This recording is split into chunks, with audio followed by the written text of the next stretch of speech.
Hello दोस्तों, स्वागत है आप सभी का मेक इट इजी स्किल्स पर। तो आइए बच्चों स्टार्ट करते हैं अपनी नेक्स्ट क्लास को। यहाँ पर बच्चों हम बार्क की जो है प्रैक्टिस सेट यहाँ पर लगा रहे थे आपको। अगेन उसी में आगे एक नई क्लास आप लोगों के लिए है, बहुत ही इंपॉर्टेंट ये क्लास आप लोगों के लिए होने वाली है। स्पेशली जो बच्चे फिटर टर्नर और मशीनिस्ट हैं उनके लिए सिलेक्टेड क्वेश्चन आप लोगों के लिए लेकर आए हैं। तो आइए बच्चे सभी जुड़ जाएंगे, साथ में क्लास को देखेंगे, क्लास को शेयर कर देंगे बच्चों, ताकि मैक्सिमम बच्चे इस क्लास का बेनिफिट ले सकें। देखिए बच्चों, बहुत ही सिलेक्टेड क्वेश्चन आप लोगों के लिए यहाँ पर लेकर आए हैं। प्रीवियस ईयर क्वेश्चन भी इसमें डाले गए हैं जो बार्क में आए हैं। ठीक है, तो बच्चे क्वेश्चंस को इस तरीके से सेट किया गया है, बिल्कुल पेपर के लेवल से, बिल्कुल पेपर का लेवल मिला के यहाँ पर क्वेश्चंस को सेट किया गया है। हमारी कोशिश यही है बच्चों कि आपके एग्जाम से पहले मैक्सिमम से मैक्सिमम क्वेश्चन आप लोगों को यहाँ पर करवा सके, ताकि आप अपने रिजल्ट को और भी बेहतर बना ले। ठीक है, चलिए बच्चों इसी सीरीज में हम लोग स्टार्ट करते हैं अपनी क्लास को। आइए देखिएगा, पहला क्वेश्चन हम यहाँ पर ले रहे हैं बच्चों आपके सामने। ठीक है, एक बार वॉइस क्वालिटी चेक कर लेंगे बच्चों। पहला क्वेश्चन हम यहाँ पर आप लोगों के लिए लेकर आ रहे हैं। विच of the following thread is found on the thread shaft of lifting accessories for the lifting. Which of the following thread is found on the thread shaft of lifting accessories for lifting load? निम्नलिखित में से कौन सा धागा भार उठाने के लिए सामान उठाने वाले थ्रेड शाफ्ट पर पाया जाता है? ठीक है, यानी कि जो लोड उठाने वाली एसेसरीज है उन पर कौन सी थ्रेड यहाँ पर कटी होती है बच्चों, कौन सी थ्रेड पाई जाती है? ठीक है, देखिए बच्चों, कल भी मैंने आपको इस तरीके का क्वेश्चन कराया था यहाँ पर कि हैवी लोड्स उठाने के लिए, सामान भार उठाने के लिए यहाँ पर किस थ्रेड का प्रयोग किया जाता है? यहाँ पर स्क्वायर थ्रेड का प्रयोग किया जाता है। किस थ्रेड का प्रयोग बच्चों? स्क्वायर थ्रेड का बच्चों यहाँ पर प्रयोग किया जाता है। जैसे एग्जांपल के लिए अगर मैं आपको लूँ, यहाँ पर ये देखिए हमारे पास क्या है, ये एक स्क्रू जैक है। क्या है? एक स्क्रू जैक है, और स्क्रू जैक पर ये कौन सी थ्रेड है बच्चों? ये है आपकी स्क्वायर थ्रेड। कौन सी? स्क्वायर थ्रेड बच्चों। चलिए अगला क्वेश्चन देखते हैं। अगला क्वेश्चन क्या कह रहा है? Filler metal used during brazing which of the following mix. ठीक है, यानी कि जो आपका फिलर मेटल होता है ड्यूरिंग ब्रेजिंग में, ब्रेजिंग के लिए फिलर मेटल यानी कि स्पेल्टर की बात कर रहा है। वो जो फिलर मेटल होता है वो किसका मिक्सचर होता है? कॉपर एंड जिंक का, लेड एंड कॉपर का, कॉपर एंड लेड का, लेड एंड जिंक का बच्चों। देखिए बच्चों, जब भी हम ब्रेजिंग करते हैं, ब्रेजिंग में जो फिलर मेटल यूज की जाती है वो यूज की जाती है किसकी? ब्रास की। किसकी यूज की जाती है? ब्रास की। यहाँ पर फिलर मेटल यूज की जाती है, और ब्रास में हमारा किसका मिश्रण होता है? कॉपर एंड जिंक का मिक्सचर होता है। ठीक है, ब्रास किसका मिक्सचर होता है? ठीक है, कॉपर प्लस जिंक। कॉपर और जिंक के मिश्रण से जो मिलता है वो ब्रेजिंग की फिलर मेटल के रूप में। ठीक है, फिलर मेटल के रूप में इसको यूज किया जाता है। ठीक है, अगला क्वेश्चन की बात कर रहा है। For the locking a split pin is used in the following nuts. For locking यानी कि लॉकिंग करने के लिए स्प्लिट पिन यूज की जाती है। इनमें से किस नट में लॉकिंग के लिए स्प्लिट पिन का यूज करते हैं? जो बच्चों देखिए, स्प्लिट पिन हमारी क्या है? स्प्लिट पिन जो है हमारी, वो है हमारी लॉकिंग डिवाइस। ये हमारी एक क्या है? लॉकिंग डिवाइस के रूप में हम इसको जानते हैं। स्प्लिट पिन वो किस में होती है? कैसल नट में होती है, स्क्वायर नट में होती है, चक नट में होती है, या फ्लैंज नट में होती है। ठीक है बच्चों, तो देखिए बच्चों, जो हमारा कैसल नट होता है हमारा, उसमें हम स्प्लिट पिन का यूज करते हैं एज अ लॉकिंग डिवाइस के रूप में। देखिए बच्चों, एग्जाम्पल से आपको समझेंगे। यहां देखिए सामने आपको एक कैसल नट आपको दिखाई दे रहा है। ये क्या है? इसकी बॉडी नीचे से क्या होती है? हेक्सागोनल होती है, और ऊपर से यहाँ पर क्या होता है? इसमें स्लॉट्स कटे होते हैं। क्या कटे होते हैं? स्लॉट्स कटे होते हैं, जिसमें एक बोल्ट को अंदर डाला जाता है, और बोल्ट के आर पार क्या होता है? होल होता है। बोल्ट के आर पार होल होता है। इसमें इसके स्लॉट्स और बोल्ट के आर पार जो है ये स्प्लिट पिन जाती है, और फिर बाद में क्या करते हैं? इसकी स्प्लिट पिन को इसके जो है एंड को यहां पर मोड़ दिया जाता है, तो ये लॉक कर लेती है। यहां पर असेंबली को क्या कर लेती है? लॉक कर लेती है। ठीक है, अगला क्वेश्चन, नेक्स्ट क्वेश्चन की बात कर रहा है। What is the main purpose of annealing. यहां पर एनिलिंग का आपसे पूछा गया है मेन पर्पस, यानी कि मेन पर्पस क्या है? एनिलिंग हम करते क्यों हैं? मेन पर्पस क्या है? देखिए बच्चों, एक तो एनिलिंग की जाती है फॉर सॉफ्टिंग द स्टील।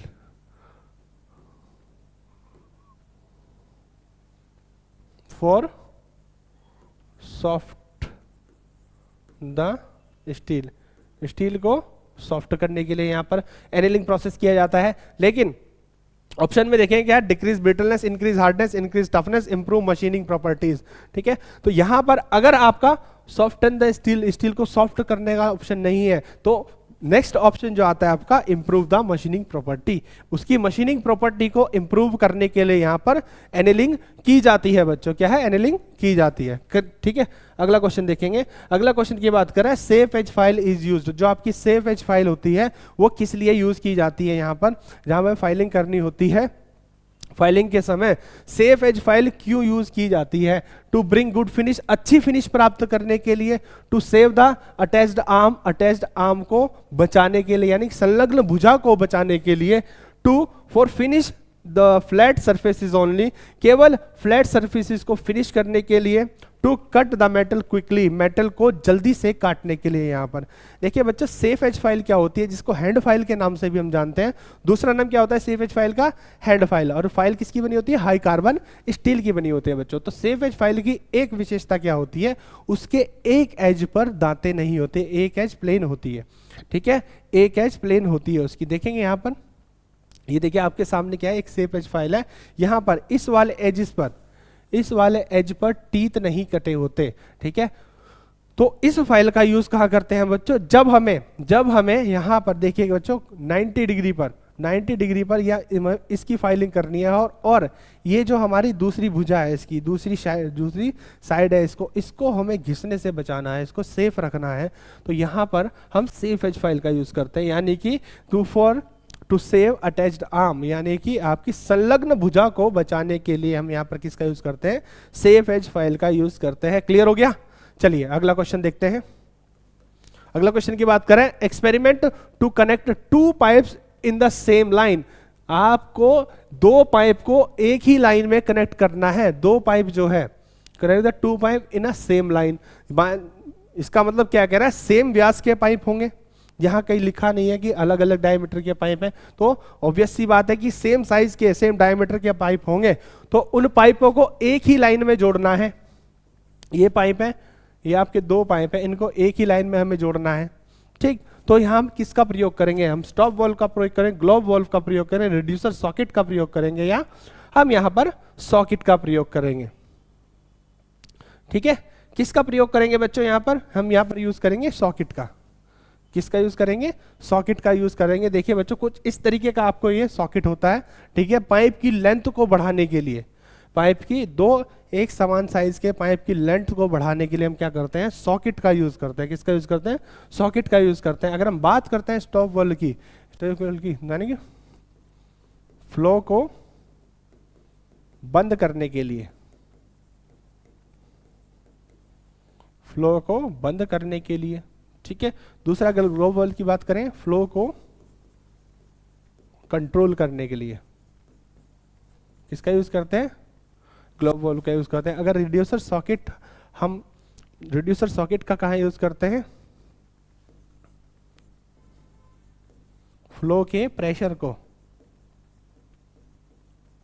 को इंक्रीज करने के लिए, इंक्रीज करने के लिए। क्लियर है, क्लियर है बच्चों, फ्लो के प्रेशर को इंक्रीज करने, और सॉकेट आपका दो पाइप को एक साथ एक ही लाइन में जोड़ने के लिए। क्लियर हो गया बच्चों? ठीक है, और रिड्यूसर का बच्चों एक और होता है, दो अलग अलग व्यास के पाइप को जोड़ने के लिए भी हम किसका यूज करते हैं, रिड्यूसर का यूज करते हैं। अगला क्वेश्चन, नेक्स्ट क्वेश्चन क्या कह रहा है, लेटर साइज ड्रिल में जो जेड ड्रिल होती है उसका साइज क्या होता है बच्चे। ठीक है, लेटर साइज ड्रिल में जेड का साइज क्या होता है। ठीक है, तो देखिए बच्चों, लेटर साइज ड्रिल में क्या होता है, लेटर साइज ड्रिल में ए से लेके जेड तक के हमारे क्या होता है, लेटर साइज होते हैं। ठीक है, ए नंबर का ड्रिल जो होता है इसमें सबसे छोटा रखा जाता है। क्या रखा जाता है, सबसे छोटा रखा जाता है। और जेड का जो होता है सबसे बड़ा, यहां पर सबसे बड़ा रखा जाता है। अगर सबसे छोटे की बात करें तो ये होता है 5.91, ठीक है, सॉरी 5.941 mm, और सबसे बड़ा जो होता है वो होता है 10.49 mm, 10.49 mm। तो यहाँ पर बच्चों देखिएगा आंसर क्या रहेगा आपका, ऑप्शन नंबर बी यहाँ पर आपका करेक्ट आंसर रहेगा, 10.49 mm आपका सही उत्तर हो जाएगा। अगर मैं बात करता हूँ नंबर ड्रिल की, 1 से लेके 80 नंबर तक यहाँ पर हमारे पास नंबर साइज ड्रिल होती है। 1 नंबर सबसे बड़ा होता है, ठीक है, और 80 नंबर सबसे छोटा यहाँ पर होता है हमारे पास।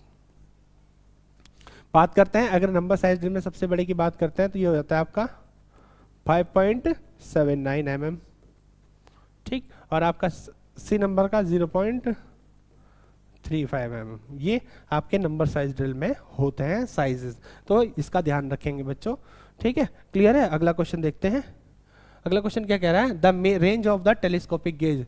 जो आपका टेलीस्कोपिक गेज होता है बच्चों उसकी रेंज कितनी होती है, 5 से 100 mm की होती है, 12.7 टू 152.4 mm होती है, 10 टू 150 mm होती है, या 10 टू 100 mm होती है। यहाँ पर टेलीस्कोपिक गेज की बात कर रहा है। टेलीस्कोपिक गेज क्या है बच्चों, एक इंडायरेक्ट मेजरिंग टूल है। क्या है, इंडायरेक्ट मेजरिंग टूल है, ठीक है, जो किसी होल के अंदर का व्यास चेक करता है। क्लियर, होल हो गया, रिसेस हो गया, इनके अंदर का अंदरूनी व्यास को चेक करता है। तो यहाँ पर आपसे पूछ रहा है टेलीस्कोपिक गेज की रेंज क्या है, तो ये होती है बच्चों आपकी 12.7 टू 152.4 mm, ठीक है, 12.7 टू 152.4 mm। क्लियर। अगला क्वेश्चन देखते हैं बच्चों, विच of the following is a permanent joint. इनमें से कौन सा एक परमानेंट जॉइंट है, ठीक है। देखिए बच्चों परमानेंट जॉइंट क्या होते हैं, जो क्या बोलते हैं अलग होने पर टूट जाते हैं या बिना टूटे अलग नहीं होते, ठीक है, बिना टूटे अलग नहीं होते, ठीक। तो यहाँ पर आपसे पूछ रहा है कि परमानेंट जॉइंट कौन सा है इनमें से, शोल्डरिंग जॉइंट है, प्रेस फिट जॉइंट है, रिवेटेड जॉइंट है, या वेल्डिंग जॉइंट है हमारा, ठीक है। तो अगर मैं बात करता हूँ यहाँ पर वेल्डिंग जॉइंट की, वेल्डिंग ये हमारा परमानेंट जॉइंट में आता है, ठीक है। वेल्डिंग हो गया आपका, ब्रेजिंग हो गया, ये हमारा किस में आता है, आपका परमानेंट जॉइंट में आता है। अगर मैं बात करता हूं रिवेटिंग की और शोल्डरिंग की, ये सेमी परमानेंट जॉइंट में आते हैं। प्रेस फिट जॉइंट की बात करता हूं, आते हैं बच्चों आपके टेम्परेरी जॉइंट में, ठीक है। और आपका नट एंड बोल्ट ये भी आपके किस में आता है, आपके टेम्परेरी जॉइंट में आते हैं। किस में आते हैं, टेम्परेरी जॉइंट में आते हैं। क्लियर है। चलिए अगला क्वेश्चन देखेंगे। Next question, half nut mechanism is found in. जो हाफ नट मैकेनिज्म होता है वो किस मैकेनिज्म में किस मशीन में पाया जाता है, ठीक है। Half nut mechanism dash machine में पाया जाने वाला एक मैकेनिज्म है। ड्रिलिंग मशीन में, ग्राइंडिंग मशीन में, वेल्डिंग मशीन में और सॉरी बच्चों, ठीक है, ड्रिलिंग मशीन, ग्राइंडिंग मशीन और लेथ मशीन किसमें ये पाया जाता है, बताइए।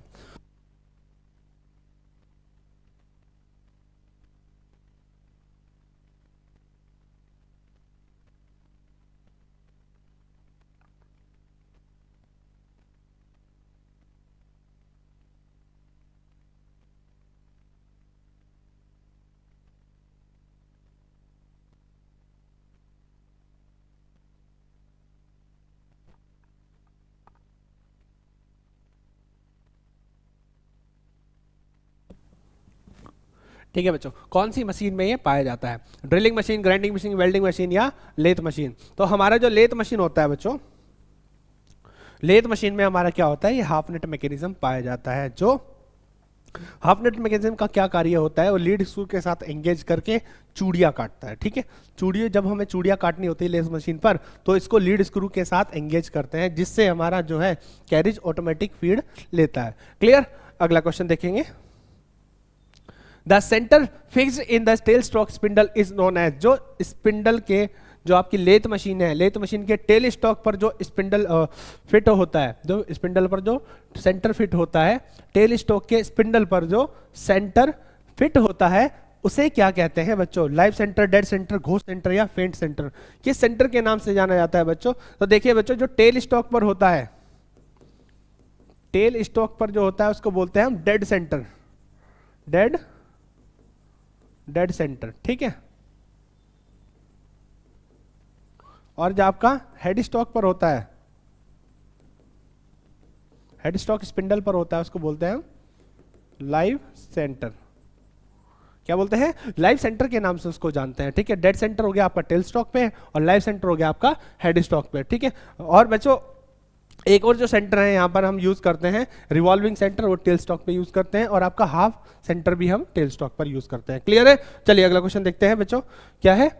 विच type of the taper is turn in tell stock offset method? Tell stock offset method से हम किस टेपर को हम काट सकते हैं? External, internal, both external internal, या इनमें से कोई नहीं? ठीक है, देखिए बच्चों, जब भी हम क्या करते हैं टेल स्टॉक ऑफसेट मेथड से, टेल स्टॉक ऑफसेट मेथड से हम यहाँ पर क्या करते हैं, जब हमें टेपर काटने होते हैं, ठीक है, तो हम क्या करते हैं, दो सेंटर के बीच में रखकर हम क्या करते हैं, यहाँ पर सेंटर काटे, यहाँ पर टेपर काटे जाते हैं। ठीक, दो सेंटर के बीच रखकर हम क्या करते हैं, टेपर को काटते हैं। क्लियर है? और इसमें क्या किया जाता है, टेल स्टॉक की बॉडी को क्या किया जाता है, बॉडी के ऊपर वाले पार्ट को, ठीक है, टेल स्टॉक की बॉडी को हम क्या करते हैं, ऑफसेट करते हैं, टेल स्टॉक की बॉडी को ऑफसेट करते हैं यहाँ पर। ठीक है, दो पार्ट होते हैं इसके, बेस और बॉडी। यहाँ पर टेल स्टॉक की बॉडी को ऑफसेट किया जाता है, और इससे क्या होता है बच्चों, यहाँ पर इस मैकेनिज्म में क्या होता है, केवल बाहरी टेपर काटे जाते हैं। क्या है? बाहरी, external taper, only external taper are to be formed. ठीक है, केवल एक्सटर्नल टेपर यहाँ पर काटे जाते हैं, और लंबे टेपर बच्चों यहाँ पर काटे जाते हैं। क्या? लंबे टेपर यहाँ पर काटे जाते हैं। क्लियर है? अगला क्वेश्चन देखेंगे, between the areas of touch the belt movement is called on the outer surface of the poles. स्पर्श क्षेत्रों के बीच पुली की बाहरी सतह पर बेल्ट मूवमेंट को क्या कहा जाता है? ठीक है, आपका स्लिपेज, क्रीपेज, ड्रेसिंग या क्राउनिंग, क्या कहा जाता है बच्चों यहाँ पर बेल्ट की मूवमेंट को? देखेंगे बच्चों, इससे समझेंगे क्वेश्चन यहाँ पर क्या कह रहा है। क्वेश्चन यहाँ पर कहना क्या चाह रहा है कुल में, कि बिटवीन द संपर्क क्षेत्रों के बीच पुलिस की बाहरी सतह पर बेल्ट की मूवमेंट को क्या कहा जाता है, या समझेंगे इसको क्या कह रहा है। ये आपकी क्या है, जब यहाँ पर बेल्ट, ये ओपन एक बेल्ट ड्राइव है, यहाँ पर एक पुली लगी हुई है हमारी, ये ड्राइवर पुली है, ये ड्रिवन पुली है। ठीक है, तो यहाँ पर आपसे ये पूछ रहा है कि ये जो एरिया होता है, जो बेल्ट जो है पुली के ऊपर जो मूवमेंट करती है, इस मूवमेंट की बात कर रहा है। ठीक है, इस मूवमेंट की बात कर रहा है वो। ठीक है, इस मूवमेंट पर ये जो बेल्ट के ऊपर ये मूव करती, पुली के ऊपर मूव करती है जो बेल्ट, इसके बारे में आपसे पूछ रहा है ये है क्या एक्चुअल में। ठीक है, उसको क्या बोला जाता है बच्चों यहाँ पर, उसको क्रीपिंग बोला जाता है। क्या बोला जाता है? क्रीपिंग बोला जाता है। जो उसका कांटेक्ट होके चलती है पुली के ऊपर बेल्ट, वो क्या कहलाती है, क्रीपिंग यहाँ पर कहलाती है। ठीक है, अगर मैं बात करता हूँ स्लिपेज की, स्लिपेज का क्या मतलब है, जब बेल्ट जो है पुली से फिसल जाती है उसको स्लिपेज बोलते हैं। ठीक है, ड्रेसिंग क्या है, ड्रेसिंग क्या है बच्चों, बेल्ट पर ग्रिप बनाना। ठीक है, उस पर रेजिन डालकर या आपका टेलो पाउडर डालकर हम क्या करते हैं, उसकी ड्रेसिंग करते हैं, या उसको पंच से हम क्या करते हैं, पंच से हम उसमें गड्ढे करते हैं, तो उसको भी क्या बोलते हैं, हम ड्रेसिंग बोलते हैं। क्राउनिंग की बात करें तो क्राउनिंग क्या होती है, पुली में होती है बच्चों, पुली को सेंटर से उठा देना ताकि बेल्ट जो है सेंटर में होके चले, वो क्या कहलाती है, क्राउनिंग कहलाती है यहाँ पर। क्लियर है? चलिए, क्लियर हो गया। अगला क्वेश्चन देखते हैं। नेक्स्ट क्वेश्चन की बात करते हैं, the portion of the shaft which is picked up from the bearing is commonly called. Shaft का वह भाग जिसे बेयरिंग से उठाया जाता है आमतौर पर क्या कहा जाता है? क्या कहा जाता है? केज कहा जाता है, थ्रस्ट कहा जाता है, जर्नल कहा जाता है, रेस कहा जाता है। ठीक है, डायग्राम से समझेंगे बच्चों किसकी बात कर रहा है ये इस पोर्शन की बात कर रहा है, इस पोर्शन की बात कर रहा है, ये जो बेयरिंग से उठाया जा रहा है। ठीक है, तो उस पर क्या बोलते हैं, जर्नल बोलते हैं, उसको क्या बोलते हैं, जर्नल उसको बोला जाता है। ठीक, तो यहाँ पर यही बात कर रहा था, portion of the shaft which is picked up from the bearing is commonly called. Shaft का विभाग जिसे बेयरिंग से उठाया जाता है आमतौर पर कहा जाता है, उसको क्या कहा जाता है बच्चों, यहाँ पर उसको जर्नल यहाँ पर कहा जाता है। Option number C is the correct answer हमारा। ठीक है, क्लियर है? क्लियर है बच्चे? चलिए अगला क्वेश्चन देखते हैं। अगला क्वेश्चन हमसे क्या कह रहा है, अगला क्वेश्चन हमसे क्या कह रहा है, the thickness of the oil film at the surface of the slip gauge is of the order of, the thickness of the oil film at the surface of the slip gauge is of the order of, यानी कि slip gauge की सतह पर तेल film की मोटाई क्या होती है। देखिए बच्चों, जब भी हम स्लिप गेज को यूज करते हैं और स्लिप गेज को यूज करने के बाद उसको धुलकर जब हम उसको उसकी जगह पर रखते हैं, तो उसकी जगह पर रखने से पहले उस पर एक ऑयल फिल्म लगाई जाती है, ऑयल की परत एक लगाई जाती है। तो उस परत की बच्चों यहाँ पर ये मोटाई आपसे पूछ रहा है इस क्वेश्चन को, ठीक है। तो वो मोटाई कितनी होती है, उसकी मोटाई की वैल्यू होती है 0.05 माइक्रोन, 0.05। इतनी पतली परत उस पर एटलीस्ट होनी चाहिए, यहाँ पर इस क्वेश्चन में ये पूछ रहा है आपसे। चलिए अगला क्वेश्चन देखते हैं बच्चे। अगला क्वेश्चन क्या कह रहा है, no go and no go gauges must fulfil the principle, ठीक है। गो और नो गो गेजेस जो होते हैं वो किस सिद्धांत को पूरा करते हैं, जीज प्रिंसिपल को, टेलर्स प्रिंसिपल को, जॉनसन माइक्रोकेटर को, या सोलेक्स प्रिंसिपल को। यहाँ पर किस प्रिंसिपल को यहाँ पर फॉलो करते हैं, go and not go gauges, ठीक है, go and not go gauges. Clear, clear है। तो यहाँ पर ये आपसे ये पूछ रहा है go and not go gauges. तो देखिए बच्चों, go and not go gauges जो होते हैं वो टेलर प्रिंसिपल को यहाँ पर फॉलो करते हैं, ठीक है, टेलर प्रिंसिपल को यहाँ पर ऑलवेज फॉलो करते हैं। क्लियर है, ठीक है, ओके। चलिए अगला क्वेश्चन देखते हैं। और एक और चीज इसमें देखिए बच्चों, जो गो और नो गेजेस होते हैं उनको किस नाम से जाना जाता है, उनको लिमिट गेजेस के नाम से जाना जाता है। किनके नाम से जाना जाता है बच्चों, लिमिट गेजेस के नाम से जाना जाता है। अगर अंदर की माप ले रहे हैं तो लिमिट प्लग गेज, और बाहर की नाप रहे हैं तो लिमिट स्नैप गेज। क्लियर। अगला, dash used for the accurate setting of the tail stock. यहां पर टेल स्टॉक की एक्यूरेट सेटिंग हमें करनी है, तो यहां पर किसका प्रयोग किया जाता है, थ्रेड गेज का, स्लिप गेज का, वर्नियर कैलिपर का, या प्लग गेज का। किसका बच्चे हमें प्रयोग करते हैं, जब हमें क्या करना होता है, टेल स्टॉक की सेटिंग, एक्यूरेट सेटिंग हमें करनी है टेल स्टॉक की, तो हम किसका यूज करेंगे टेल स्टॉक की सेटिंग के लिए। तो यहां पर बच्चों स्लिप गेज या गेज ब्लॉक का प्रयोग किया जाता है, स्लिप गेज या गेज ब्लॉक, या गेज ब्लॉक, ठीक है, इसका प्रयोग करते हैं। दूसरा नाम क्या है बच्चों इसका, Johnson slip gauge, Johnson slip gauge के नाम से भी इसको जाना जाता है। क्लियर है। अगर एक्यूरेसी की बात करते हैं, कितनी सटीकता होती है इसकी, 1 माइक्रोन या 0.001 mm, ठीक है, ये इसकी क्या होती है, एक्यूरेसी होती है। क्या होती है, एक्यूरेसी होती है। क्लियर है। अगला क्वेश्चन, अगर धातु की बात करें तो स्टेबलाइज्ड क्रोमियम स्टील की ये बनाई जाती है। अगला क्वेश्चन देखेंगे, external taper can be accurately measured with the help of. बाहरी टेपर को इसकी सहायता से सटीक रूप से मापा जा सकता है, sine bar and slip gauge, dividing head, height gauge, या क्लाइनोमीटर। ठीक, आपसे बात करा एक्सटर्नल टेपर की, बाहरी टेपर मापना है। ये देखिए मेरे पास कोई है, ठीक, ये मेरे पास कोई शाफ्ट है, ठीक, ये मेरे पास कोई यहाँ पर शाफ्ट है, इसका मुझे बाहरी टेपर नापना है। तो मैं क्या करूंगा, किसकी सहायता से मुझे नापना होगा, यहाँ पर ये टेपर को मैं नाप सकता हूँ, यहाँ पर बच्चों, यहाँ पर इस टेपर को नाप सकता हूँ मैं sine bar with slip gauge की सहायता से। साइन बार और स्लिप गेज की सहायता से मैं यहाँ पर क्या कर सकता हूँ, इसकी टेपर को नाप सकता हूँ, एक्सटर्नल टेपर को। अगला क्वेश्चन देखेंगे, a sensitive angle measure device is, एक संवेदनशील कोण मापने वाला उपकरण है, क्लाइनोमीटर, कंपैरेटर, माइक्रोमीटर या इंटरफेरोमीटर। ठीक है, कंपैरेटर या इंटरफेरोमीटर, क्लाइनोमीटर, कंपैरेटर, माइक्रोमीटर या इंटरफेरोमीटर। सेंसिटिव एंगल है, यानी कि सेंसिटिव मतलब बहुत ही सूक्ष्मता में हमें क्या करना है, एंगल को नापना है, बहुत ही सूक्ष्मता में एंगल को नापना है, बहुत ही प्रिसीजन हमें एंगल को नापना है यहाँ पर। तो यहाँ पर किसका यूज करते हैं बच्चों, ये देखिए मेरे पास एक डिवाइस है, इसको बोलते हैं क्लाइनोमीटर। ठीक है, क्लाइनोमीटर, यहाँ पर ये बहुत ही सूक्ष्मता में एंगल को नापता है। ठीक है, क्योंकि इसमें एक है ना स्प्रिट लेवल लगा होता है। क्या लगा होता है, स्प्रिट लेवल लगा होता है, जो स्प्रिट लेवल की मूवमेंट से छोटे कोण को भी माप सकता है। क्लियर है। चलिए, क्या है इसका आंसर, क्लाइनोमीटर। क्या है, क्लाइनोमीटर इसको बोला जाता है। अगला क्वेश्चन देखेंगे बच्चे, नेक्स्ट क्वेश्चन की अगर हम बात करते हैं, नेक्स्ट क्वेश्चन क्या कह रहा है हमसे कि from which category sigma comparator belong, किस कैटेगरी के अंतर्गत सिग्मा कंपैरेटर आते हैं। Optical comparator, mechanical comparator, mechanical optical comparator, या आपका न्यूमेटिक कंपैरेटर। ठीक है, तो यहां पर आपसे सिग्मा की बात कर रहा है, सिग्मा कंपैरेटर। सिग्मा कंपैरेटर जो बिलोंग करता है बच्चे, वो बिलोंग करता है आपका मैकेनिकल कंपैरेटर से। मैकेनिकल कंपैरेटर से यहाँ पर हमारा ये बिलोंग करता है। देखिए इसमें क्या कौन कौन से आते हैं, एक सिग्मा हो गया, एक रीड टाइप हो गया, रीड टाइप एक जॉनसन माइक्रो ठीक है, जॉनसन माइक्रोकेटर, आपका डायल टेस्ट इंडिकेटर,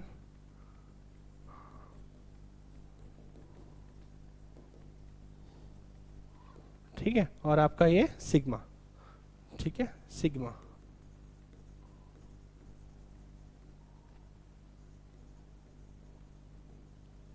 ठीक है, सिग्मा कंपोनेटर। ये हमारे 4 टाइप के कंपोनेटर्स होते हैं जो किसके अंतर्गत आते हैं, मैकेनिकल कंपोनेटर के अंतर्गत आते हैं। उसके अतिरिक्त आपका ऑप्टिकल कंपोनेटर होता है, मैकेनिकल ऑप्टिकल कंपोनेटर है तो न्यूमेटिक कंपोनेटर होता है, और एक होता है इलेक्ट्रिकल।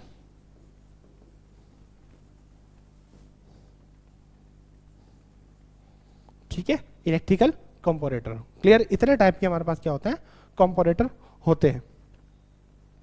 नेक्स्ट क्वेश्चन की बात करते हैं बच्चे। नेक्स्ट क्वेश्चन क्या कह रहा है, surface roughness on a drawing is represented by, जो आपकी ड्राइंग पे सरफेस रफनेस होती है उसको कैसे हम डिफाइन करते हैं, किस तरीके का सिंबल होता है सरफेस रफनेस को डिफाइन करने के लिए, सर्कल, स्क्वायर, ट्रायंगल या रेक्टेंगल।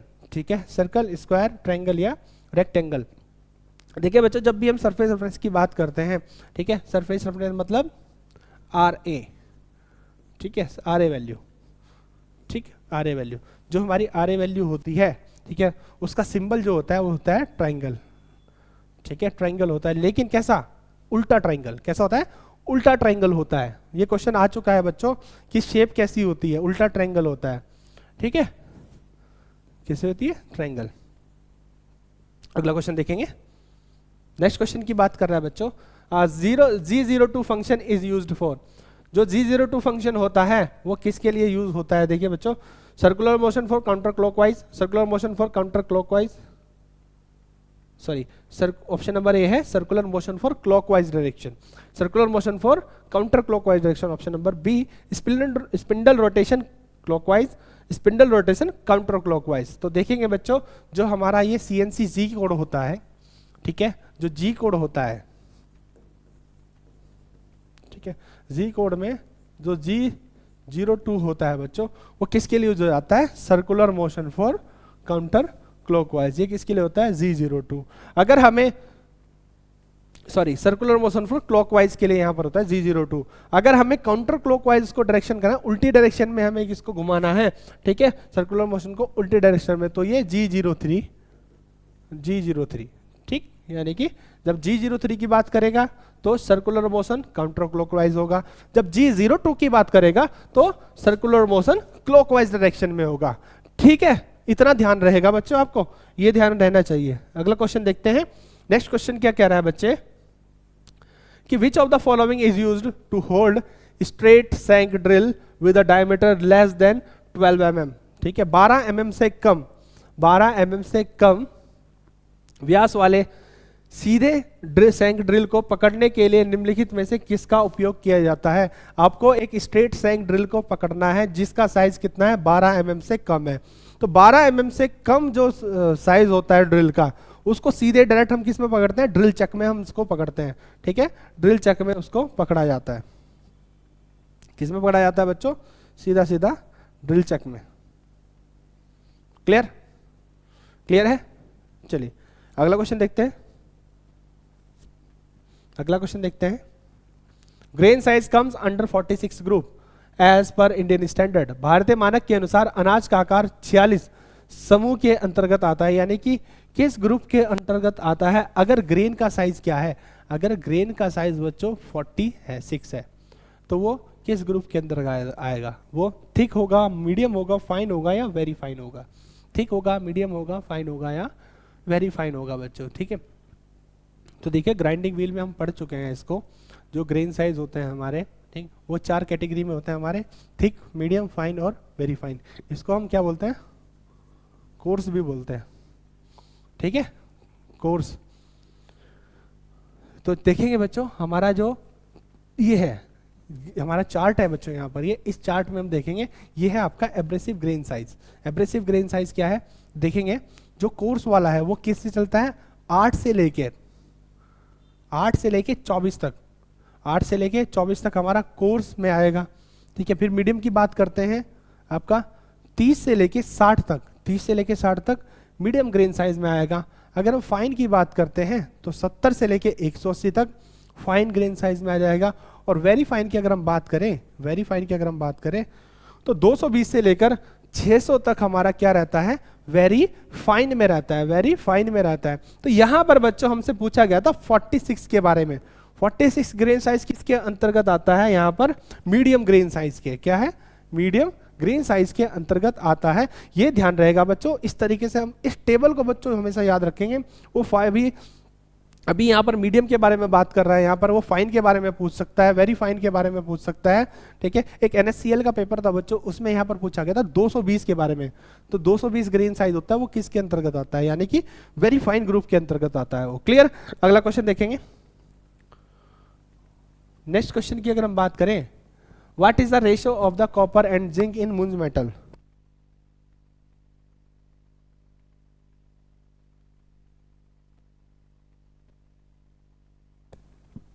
मुंज मेटल में तांबा और जस्ता का अनुपात क्या होता है। मुंज मेटल में तांबा और जस्ता का अनुपात होता है, यानी कि कॉपर प्लस जिंक। यहां पर ये पूछ रहा है ये किस रेशो में होता है मुंज मेटल, ठीक है। मुंज मेटल क्या होता है, हमारा ब्रास ही होता है, ब्रास का एक टाइप होता है। मुंज मेटल इज a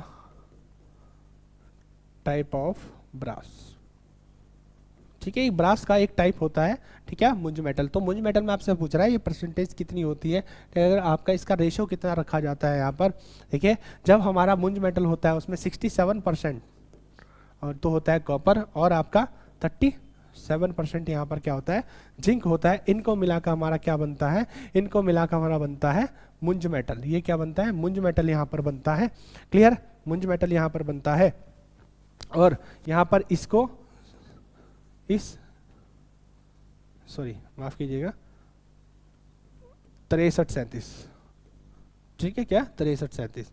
तो यहाँ पर 63:37 के रूप में इसको लिया जाता है यहाँ पर, किसमें, मुंज मेटल में। अगर बच्चों बात करते हैं हमारा ये 60-40 की अगर हम बात करें तो ये होता है हमारा सिंपल ब्रास।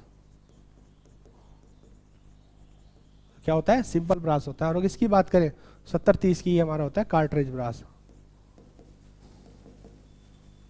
कार्ट्रिज ब्रास के रूप में। क्लियर, क्लियर है, याद रहेगा। चलिए अगला क्वेश्चन देखेंगे। Which of the following drilling machine is used to drill holes where electricity is not available. जहां पर बिजली की व्यवस्था नहीं होती है वहां पर ड्रिल होल करने के लिए किस ड्रिल मशीन का यूज करते हैं।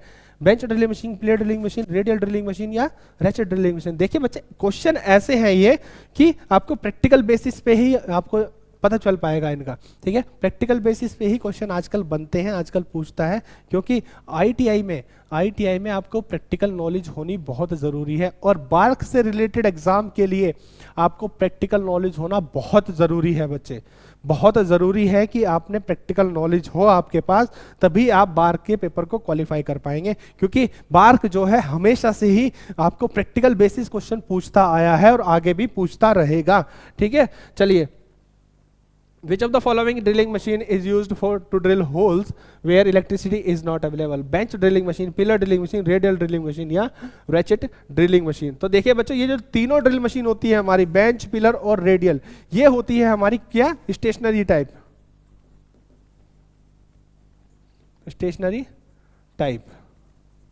ठीक है। तो स्टेशनरी टाइप होती है, वो एक जगह रखकर यहां पर इनसे काम लिया जाता है, एक जगह रखकर।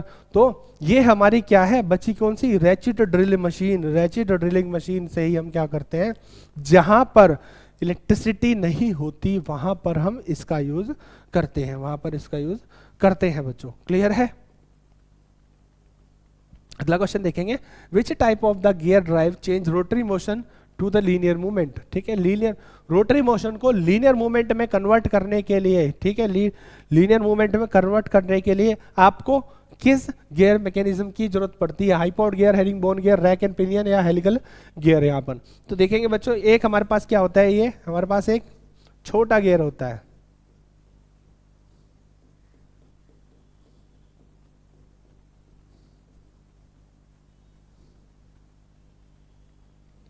एक छोटा गियर होता है, और ये एक इस तरीके के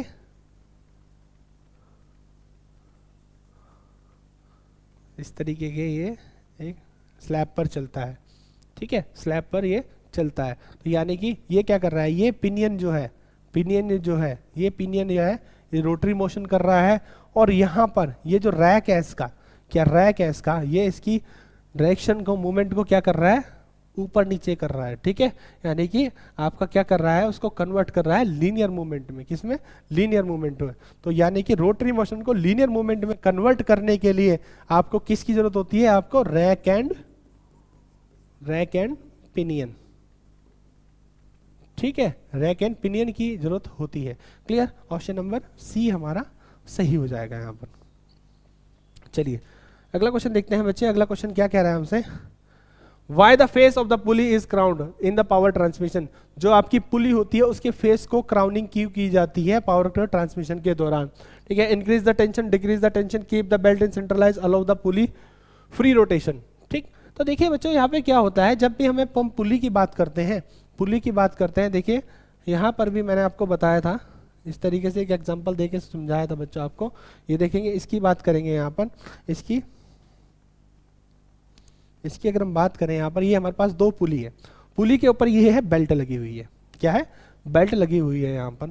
तो अगर ये जब हम इसको स्पीड में घुमाते हैं, मैक्सिमम स्पीड में लेकर आते हैं इसको, तो यहाँ पर अगर हमारी ये पुली जो है क्राउंड नहीं होगी, तो ये बेल्ट जो है इस पर से खिसक जाएगी, स्लिप हो जाएगी, ठीक है, स्लिप हो जाएगी, और पावर को ट्रांसमिट होने में क्या होगी, यहाँ पर बैरियर डेवलप हो जाएंगे, ठीक है, पावर ट्रांसमिट सही से नहीं होगी, पावर जनरेट ही नहीं होगी यहाँ पर, ठीक है। तो यहाँ पर क्या होता है बच्चों, यहाँ पर ये जो पुली होती है हमारी, पुली के फेस को, ठीक है, पुली के फेस को क्या करें, बीच से थोड़ा सा उभार दिया जाता है, उठा दिया जाता है यहाँ पर। तो इससे क्या होता है कि जो बेल्ट होती है हमारी वो सेंटर में रहती है, बेल्ट को सेंट्रलाइज करने के लिए यहाँ पर क्राउनिंग की जाती है, बेल्ट को सेंट्रलाइज करने के लिए यहाँ पर क्राउनिंग की जाती है बच्चों, ठीक। चलिए, तो यही आपसे पूछ रहा है यहाँ पर, why the face of the pulley is crowned in the power transmission। तो increase the tension, decrease the tension, keep the belt in the centralized। तो बेल्ट को सेंटर में रखने के लिए हम क्या करते हैं, पुली पर क्राउनिंग करते हैं, पुली पर क्राउनिंग करते हैं यहाँ पर। ऑप्शन नंबर सी हमारा सही उत्तर होगा बच्चों। अगला क्वेश्चन देखेंगे, what is the name of the metal extract from the ore galena. Galena से ठीक है, मेटल को एक्सट्रैक्ट करने के लिए किस धातु, सॉरी माफ कीजिएगा, what is the name of the metal extract from the ore galena. Galena से किस मेटल को एक्सट्रैक्ट किया जाता है, गैलेना से किस मेटल को एक्सट्रैक्ट किया जाता है बच्चों, टिन को, लेड को, कॉपर को, एल्यूमिनियम को, किसको यहाँ पर किया जाता है। देखिए बच्चों, अगर मैं एक एक करके बात करूं, टिन को, टिन का होता है कैसेटराइट, या टिन स्टोन, कैसेटराइट या टिन स्टोन होता है। लेड जो होता है हमारा गैलेना से, कॉपर जो होता है हमारा कॉपर पाइराइट, ठीक है। एल्यूमिनियम जो होता है हमारा बॉक्साइट, ठीक है, बॉक्साइट से यहां पर इसको लिया जाता है। तो यहां पर गैलेना किससे, गैलेना का क्या है, लेड। ऑप्शन नंबर बी हमारा सही उत्तर हो जाएगा। क्लियर है, ध्यान रख के चलेंगे बच्चों, नोट करते चलेंगे इस चीज को। अगला क्वेश्चन देखेंगे, which gear is run more silently. कौन सा गियर ज्यादा साइलेंटली चलता है, बिना आवाज किए चलता है, यहाँ पर बहुत कम आवाज यहाँ पर करता है। Spur gear, माइटर gear, bevel gear या हेलिकल गियर। तो सबसे कम आवाज जो करता है बच्चों वो हेलिकल गियर करता है, क्योंकि इसके जो टीथ्स होते हैं वो बच्चों एक स्पेशल एंगल पर बेंड होते हैं, मुड़े हुए होते हैं कुछ इस तरीके से बच्चों। अगर मैं यहाँ पर एक हेलिकल गियर बना के दिखाऊं तो कुछ इस तरीके से इसके गियर होते हैं, कुछ इस तरीके से इसके गियर होते हैं बच्चों, ठीक है। एक एंगल पर ये थोड़े से झुके हुए होते हैं, जिससे कि ये मैश करके ज्यादा अच्छी तरीके से मैश करके चलते हैं और आवाज कम करते हैं। क्लियर। अगला क्वेश्चन देखेंगे, देखिए हेलिकल गियर का दूसरा नाम क्या है, हेलिकल गियर का दूसरा नाम क्या है बच्चों, herring bone gear, herring bone gear, ये क्या है, इसका दूसरा नाम है। अगले क्वेश्चन की बच्चों अगर बात करें, अगला क्वेश्चन क्या कह रहा है, in a case of 30H7/D9 the H7 indicates, यहाँ पर H7 क्या इंडिकेट कर रहा है? होल का साइज, शाफ्ट का साइज, फिट या allowance. Limit fit and tolerance का क्वेश्चन है बच्चों, क्वेश्चन जरूर देखने को मिलेगा लिमिट फिट टॉलरेंस से बार्क में। ठीक है, बार्क एक अच्छा पेपर सेट करता है बच्चों, एडवांस भी देता है क्वेश्चन, मॉडरेट क्वेश्चन भी देता है और इजी लेवल के क्वेश्चन भी यहाँ पर देता है। तो बिल्कुल यहाँ पर घबराने की जरूरत नहीं है, इसी तरीके के क्वेश्चन वहां पर आने वाले हैं। तो बस ये है, क्वेश्चन को थोड़ा समझ कर चलेंगे। इन केस ऑफ 30H7, देखिए बच्चों इसको हम क्या करते हैं, डिकोड करते हैं, 30H7 और आपका D9। ठीक है, तो 30 ये जो हमारा है ये है आपका बेसिक साइज है, बेसिक साइज है जिस पर हमें टॉलरेंस देनी है या जिस पर हमें अलाउंस देनी है। ठीक है, H7 क्या है, ये आपका H7 क्या है, होल का साइज है, होल साइज है जिस पर ये आपको दी गई है टॉलरेंस। ये D9 क्या है बच्चा, आपका शाफ्ट साइज है, क्या है, डी है शाफ्ट साइज है बच्चे। क्लियर है, क्लियर है। चलिए, तो यहां पर क्या है बच्चे, आपसे पूछा गया H7 के बारे में। H7 क्या है आपका, होल साइज है, क्या है, होल साइज है। क्लियर है। अगला क्वेश्चन देखेंगे, what is the effect of the clearance angle of the cutting tool in the lathe when it is set above the centre. Set above the centre, centre से ऊपर हमने क्या किया है, इसको क्या किया है, सेंटर से ऊपर हमने सेट किया हुआ है, तो क्या फर्क पड़ेगा इस पे क्लियरेंस एंगल पर। क्लियरेंस एंगल पर हमारा क्या फर्क पड़ेगा कटिंग टूल के। तो देखिए बच्चों, जब हम सेट करते हैं क्या, क्लियरेंस एंगल सॉरी जो है अबव द सेंटर, सेंटर से ऊपर जब हम सेट करते हैं यहाँ पर, तो यहाँ पर क्या होता है, यहाँ पर क्या होता है, इस तरीके से इसको समझेंगे बच्चों, इस तरीके से इसको समझेंगे। ये हमारा क्या है, ये हमारा कोई वर्क पीस है,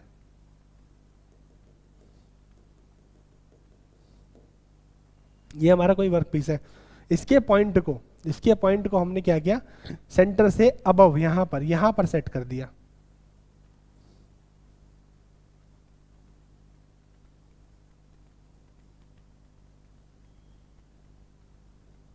ठीक है, अबव द सेंटर हमने यहां पर सेट कर दिया इसको। तो यहां पर क्या होगा, जब हम इसको ऊपर सेंटर से ऊपर करेंगे, तो ये जो हमारा क्लियरेंस एंगल है, कौन सा, फ्रंट क्लियरेंस एंगल। ठीक है, फ्रंट क्लियरेंस एंगल ये क्या है, घट जाएगा। ठीक है, और आपका जो है यहाँ पर ये यहाँ पर ये जो बन रहा है यहाँ पर ये आपका रैक एंगल, ये इंक्रीज हो जाएगा,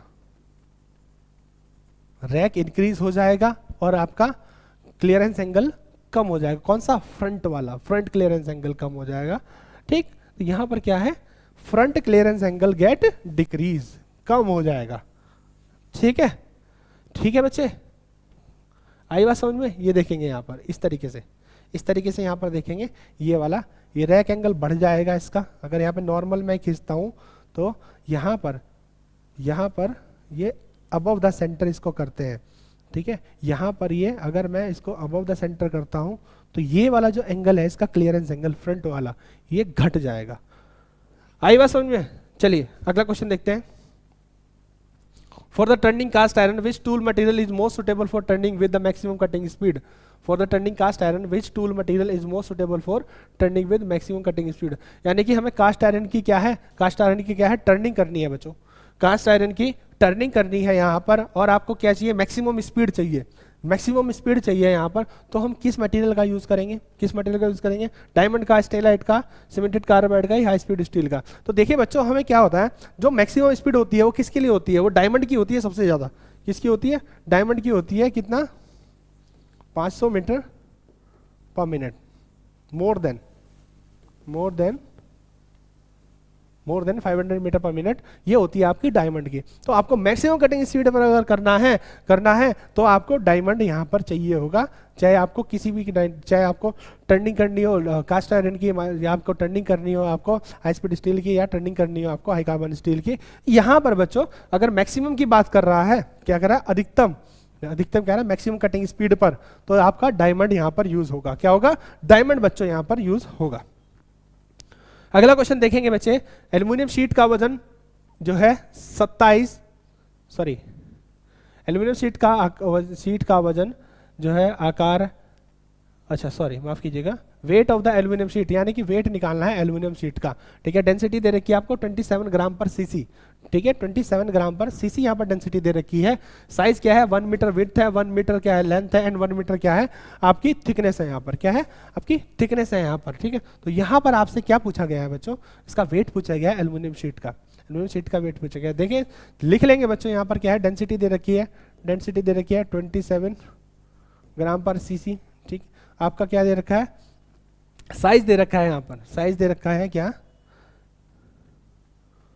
लेंथ कितनी है बच्चों 1 मीटर है, ब्रेथ कितनी है आपकी 1 मीटर है, और आपकी हाइट कितनी है, अभी क्या है आपकी 1 मीटर है। ठीक है, तो यहाँ से हम क्या कर लेंगे, इसका वॉल्यूम निकाल लेंगे। वॉल्यूम क्या होता है यहाँ पर, L into B into H. ठीक है, L into B into H यहाँ पर हो जाएगा। तो ये कितना हो जाएगा बच्चों 1 मीटर क्यूब। क्या हो जाएगा 1 मीटर क्यूब हो जाएगा यहाँ पर ये वॉल्यूम इसका। जब 1 मीटर क्यूब वॉल्यूम आ गया तो हमें पता है, ठीक है, यहाँ पर क्या होता है density equals to mass upon volume. Density क्या होती है, मास अपॉन वॉल्यूम होती है। ठीक है, यहाँ से मास निकल जाएगा बच्चे, इसका मास निकल जाएगा इसका यहाँ पर 27 इंटू 1। क्लियर है, 27 इंटू 1 यहाँ पर, यानी कि ये m जो आ जाएगा 27 आ जाएगा। क्या है 27 यहाँ पर क्या आ जाएगा। ठीक है, चलिए, और हमें क्या निकालना है, इसका वेट निकालना है, वेट निकालना है। तो जो हमारा क्या होता है W वेट जो होता है वो कितना होता है, m इंटू जी के बराबर होता है। किसके बराबर होता है, m इंटू जी के यहाँ पर बराबर होता है। क्लियर, W बराबर mg। तो W इक्वल्स टू यहाँ पर m कितना है 27 निकला, g कितना है 10 से इसको कर देंगे, W बराबर 270 ग्राम में निकला है हमारा। ठीक है, ग्राम में निकला है। जब हम इसको क्या करेंगे, जब हम इसको केजी में कन्वर्ट करेंगे, जब हम इसको केजी में कन्वर्ट करेंगे तो हम क्या कर देंगे, इसको इनटू कर देंगे, सॉरी इसको क्या कर देंगे डिवाइड कर देंगे इससे 100 से, 100 से हम इसको डिवाइड कर देंगे तो ये आ जाएगा 2.7 केजी यहाँ पर निकल कर आएगा, 2.7 केजी निकल कर आएगा। अपना आंसर आएगा B, option B is the correct answer. Clear है, अगला क्वेश्चन। नेक्स्ट क्वेश्चन की बच्चे अगर हम बात करें, a hole of the diameter 20h7 is to be finished, what measuring device will be you select to check the whether the size of the hole in within the limit or not। 20h7 व्यास वाले एक whole तैयार किया जाना है, यह जांचने के लिए कि छेद का आकार सीमा के भीतर है या नहीं। आप कौन से मापने वाले उपकरण को चुनेंगे, कौन से मापने वाले उपकरण को चुनेंगे बच्चों, वर्नियर कैलिपर को चुनेंगे, लिमिट प्लग गेज को चुनेंगे, वर्नियर माइक्रोमीटर को चुनेंगे, या लिमिट रिंग गेज को चुनेंगे बच्चों यहाँ पर। ठीक है, होल का जो है डायमीटर क्या है, होल डायमीटर 20h7। ठीक है, वो फिनिश किया जाना है, उसमें क्या करना है आपको, यानी कि अगर मेरा क्या है ये होल है, ये होल है, ठीक है, ये कोई होल है, इसको फिनिश करना है हमें। फिनिश क्या होगा, फिनिश अंदरूनी से होगा, अंदर से होगा। तो यहाँ पर अंदर के लिए जो अंदर की मेजरिंग करते हैं हम उसको करते हैं प्लग से, प्लग गेज से। ठीक है, प्लग गेज से यहाँ पर चेक किया जाता है, लेकिन वो क्या कह रहा है लिमिट में चेक करना है। तो यहाँ पर क्या हो जाएगा हमारा लिमिट प्लग गेज। ठीक है, लिमिट प्लग गेज यहाँ पर यूज करेंगे इसकी लिमिट को चेक करने के लिए। क्लियर है, चलिए अगला क्वेश्चन देखते हैं। Most taper is one of the international accepted standard taper, the most taper are available in the form of, यानी कि आपसे पूछ रहा है कि मोस्ट टेपर जो होती है, मोस्ट टेपर जो होती है वो अंतर्राष्ट्रीय स्तर पर स्वीकृत मानक टेपर में से एक है, मानक टेपर में से एक है। तो यहाँ पर आपसे पूछ रहा है कि आपकी जो मोस्ट टेपर होगी वो किस साइज में पाई जाती है। ठीक है, 0 to 7, 0 to S, 1 to 7 या 1 to 8, 1 to 8 यहाँ पर। क्लियर है, तो यहाँ पर देखिए बच्चों जो हमारी MT 0 to MT 7 तक हमारे पास टोटल नंबर, टोटल 8 नंबर में पाई जाती है।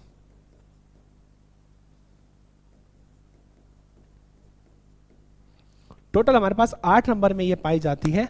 क्लियर है, यानी कि MT 0 to MT 7 0 to 7 हमारे पास टोटल 8 नंबर में मोस्ट टेपर पाई जाती है। क्लियर। अगला क्वेश्चन देखेंगे बच्चे। अगला क्वेश्चन क्या कह रहा है? अगला question, the main purpose of using worm and worm wheel drives machines and the accessories. Worm और वर्म व्हील का उपयोग करने का मुख्य उद्देश्य मशीन और सहायक उपकरण में व्हील ड्राइव है। ट्रांसमिट लार्ज टॉर्क यानी कि बड़ा टॉर्क संचित करने के लिए। Provide large spindle reduction from worm shaft to worm wheel, worm shaft से वर्म व्हील तक बड़ी गति में कमी प्रदान करने के लिए। ट्रांसमिट हायर स्पीड उच्च गति संचित करने के लिए। Provide large spindle reduction from worm wheel to worm shaft यानी कि वर्म व्हील से वर्म शाफ्ट तक बड़ी गति में कमी प्रदान करने के लिए। तो देखिए बच्चों, हम क्या करते हैं, जब भी हमारा वर्म यूज करना होता है, worm and worm wheel use करना होता है, तो हम क्या करते हैं, वर्म शाफ्ट से वर्म व्हील को कमी करते हैं स्पीड में। ठीक है, बहुत अधिक मात्रा में कमी जब हमें करनी होती है वर्म शाफ्ट से वर्म व्हील तक, तो हम क्या करते हैं, यहाँ पर आपके worm wheel and worm shaft का यूज करते हैं। Provide large spindle reduction from worm shaft to worm wheel, आपका बी यहाँ पर सही उत्तर रहेगा। क्लियर है। चलिए अगला क्वेश्चन देखेंगे। अ shaft is turn in one finish cut when which one of the following parameter will directly influence the machining time. एक शाफ्ट को एक फिनिश कट में घुमाया जाता है, निम्नलिखित में से कौन सा पैरामीटर सीधे मशीनिंग समय को प्रभावित करेगा। ठीक है, अ shaft is turn in one finish cut. ठीक है, एक ही सिंगल फिनिश कट में टर्न करनी है एक शाफ्ट को। विच of the following parameter will directly influence by the machining time, यानी कि मशीनिंग टाइम को सीधा सीधा कौन सा पैरामीटर यहाँ पर क्या करेगा, इन्फ्लुएंस करेगा। तो देखिए, एक होता है टेलर प्रिंसिपल। टेलर प्रिंसिपल यहाँ पर क्या होता है, जब मैं इसको बात करता हूँ, ये हमारा टर्निंग टाइम, जो वेलोसिटी होती है, कटिंग स्पीड होती है, वो टाइम के क्या होती है, रेसिप्रोकल होती है।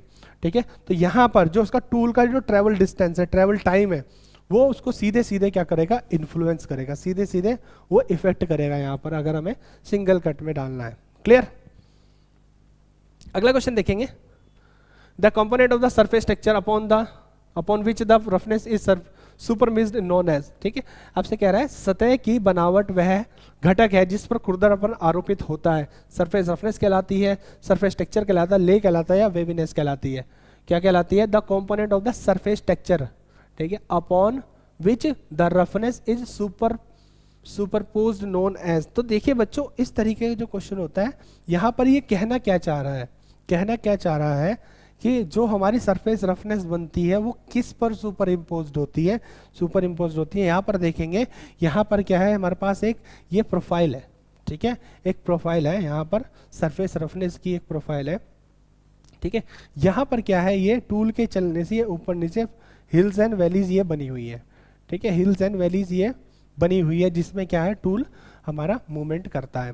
ठीक, तो यहाँ पर ये रफनेस, हिल्स एंड वैलीज जो होती हैं, वो रफनेस को इंडिकेट करती है, रफनेस को बनाती है यहाँ पर। और इस हिल्स एंड वैलीज को हम क्या कहते हैं, हिल्स एंड वैलीज को हम क्या कहते हैं, वेवीनेस कहते हैं। क्या कहते हैं? वेवीनेस यहाँ पर कहा जाता है। क्लियर है। तो यहाँ पर क्या है इसका आंसर, वेवीनेस यहाँ पर इसका आंसर हो जाएगा बच्चे। ठीक है, अगला क्वेश्चन। नेक्स्ट क्वेश्चन की अगर बात करें बच्चों, नेक्स्ट क्वेश्चन की अगर हम बात करें, the tool point of a planning machine is mounted on the tool point of a planning machine is mounted on. एक प्लानिंग मशीन का टूल पॉइंट किस पर माउंट होता है। ठीक है, कल भी कराया था बच्चों ये क्वेश्चन आपका, किस पर होता है, क्लैपर बॉक्स पर। हमारे पास क्लैपर बॉक्स पर आपका क्या होता है, टूल पॉइंट टूल पॉइंट आपका लगा होता है प्लानिंग मशीन में। ठीक, प्लानिंग मशीन में टूल पॉइंट क्लैपर बॉक्स पर लगा होता है। अगला क्वेश्चन देखेंगे बच्चे। अगला question, the quality control allows the most 0.4% defective parts. How many defective parts can be allowed in a product of 500 parts. Sorry, 500 नहीं है बच्चे, 500 नहीं है, 2000 है। ठीक है, 2000 पार्ट्स है। क्लियर है, 2000 पार्ट्स है यहाँ पर। ये गुणवत्ता नियंत्रण अधिकतम 0.4% दोषपूर्ण भागों को ही अनुमति देता है। यानी कि क्वालिटी कंट्रोल जब हम करते हैं तो 0.4% पार्ट ही यहाँ पर डिफेक्टिव निकलेंगे, तो आपका क्या है, बैच पास हो जाएगा। तो यहाँ पर पूछ रहा है 2000 भागों के उत्पाद में से कितने दोषपूर्ण भागों को अनुमति दी जा सकती है। तो देखेंगे 0.4% है, 0.4% है यहाँ पर। ठीक, तो इसको देखेंगे बच्चों, इसको अगर हम निकालेंगे, यहाँ पर इसको हम निकालेंगे, टोटल नंबर ऑफ पार्ट कितने हैं, यानी कि अगर हम बात करते हैं 100 पार्ट्स में से, 100 पार्ट्स में से 0.4%, 0.4% जो है आपका क्या है, डिफेक्टिव है। ठीक है, तो हमारे क्या है, एक्सेप्टेड है, बैच एक्सेप्टेड है यहाँ पर। तो यहाँ पर देखेंगे 100 पार्ट्स के लिए 0.4 है ना, तो इसको हम क्या कर लेंगे, कन्वर्ट कर लेंगे यहाँ पर।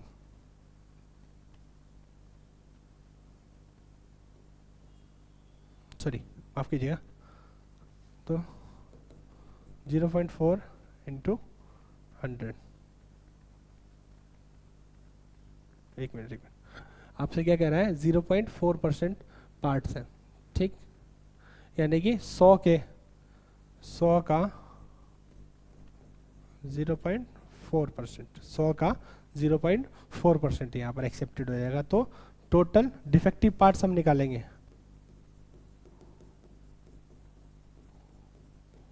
Defective parts equals to 100 into 0.4। तो यहाँ पर 100 इंटू 4/100, ठीक। तो आपका क्या हो गया ये बच्चे, ये हमारा ये यहाँ पर ये पॉइंट आ जाएगा, नीचे पॉइंट को नीचे ले आएंगे हम। ठीक, तो यहाँ पर ये 2 0 से 2 0 कट जाएगा। ठीक, तो यानी कि 4 पार्ट की अनुमति होगी। ठीक, 1000 में से कितने पार्ट की अनुमति होगी बच्चों, 1000 में से 4 पार्ट को ही ये अलाउ करेगा। तो यहाँ पर क्वालिटी कंट्रोल में तो आपसे पूछा गया है कि 2000 पार्ट में से, 2000 पार्ट में से कितने पार्ट को अलाउ करेगा। तो यानी कि 1000 में से कितने कर रहा है, 1000 में से 4 पार्ट अलाउ हो रहे हैं। ठीक है, तो 2000 में से कितने पार्ट अलाउ हो जाएंगे, 8 अलाउ हो जाएंगे। ठीक, ऑप्शन नंबर बी यहाँ पर सही उत्तर होगा। ठीक, अगला question, in a CNC program the command M00 means, CNC program में कमांड M00 का क्या अर्थ है, end of the program, clockwise rotation of the spindle, stop program unconditionally, none of the above. ठीक है, जो M00 की कमांड दी जाती है क्या है, हमारी जो M कमांड होती है ये हमारी सीएनसी में मशीन कमांड इसको बोला जाता है। और 00 जब देते हैं बच्चों, जब हमें अनकंडीशनली यानी कि मशीन में कोई खराबी आ चुकी है, मशीन में कोई ब्रेकडाउन आया, खराबी आई, उस समय एकदम से प्रोग्राम को बंद करने के लिए यहाँ पर M00 कमांड दी जाती है, स्टॉप प्रोग्राम अनकंडीशनली। ठीक है, चलिए बच्चे, ओके। तो ठीक है बच्चों, आज की क्लास को इतना ही रखते हैं, कल कंटिन्यू करेंगे इस क्लास को नेक्स्ट सेशन में, इससे आगे के क्वेश्चन को। ठीक, तो देखिए बच्चों, अगर आप बार की तैयारी करना चाहते हैं तो आप हमारे साथ जुड़ सकते हैं, या और भी अदर कंपटीशन एग्जाम्स की तैयारी आप लोग कर रहे हैं, इसरो हो गया आपका, सेल हो गया, बेचेल हो गया, गेल हो गया, जितनी भी पीएसयू कंपनीज हैं जिसकी भी तैयारी कर रहे हैं आप हमारे साथ जुड़ सकते हैं मेक इट इजी स्किल्स पर। हमारे पास fitter, turner, machinist, electrician, welder सभी के कोर्सेज अवेलेबल है, वो भी एट अ रिजनेबल प्राइस। 999 रुपये में आपको सभी कोर्सेज, फुल कोर्सेज अवेलेबल हो जाएंगे। टेक्निकल प्लस नॉन टेक्निकल दोनों ही कोर्सेज यहाँ पर अवेलेबल है। तो आइए बच्चे, जुड़िए हमारे साथ मेक इट इजी स्किल्स के साथ। और अगर आप हमारी ये YouTube क्लासेस की PDF चाहते हैं तो उसको भी आप हमारे ऐप से डाउनलोड कर सकते हैं, make it easy skills app sir. तो ये जो है बच्चों, आपका पूरा YouTube सेक्शन में, आपका YouTube कॉर्नर में आपको सारी PDF मिल जाएंगे जितनी भी हमारे क्लासेस हुई हैं शुरू से लेके अभी तक। ठीक है, तो चलिए बच्चे, बहुत बहुत धन्यवाद आपका क्लास में जुड़ने के लिए। कल मिलते हैं आप सभी से इसी समय, तब तक के लिए all the very best for your exams.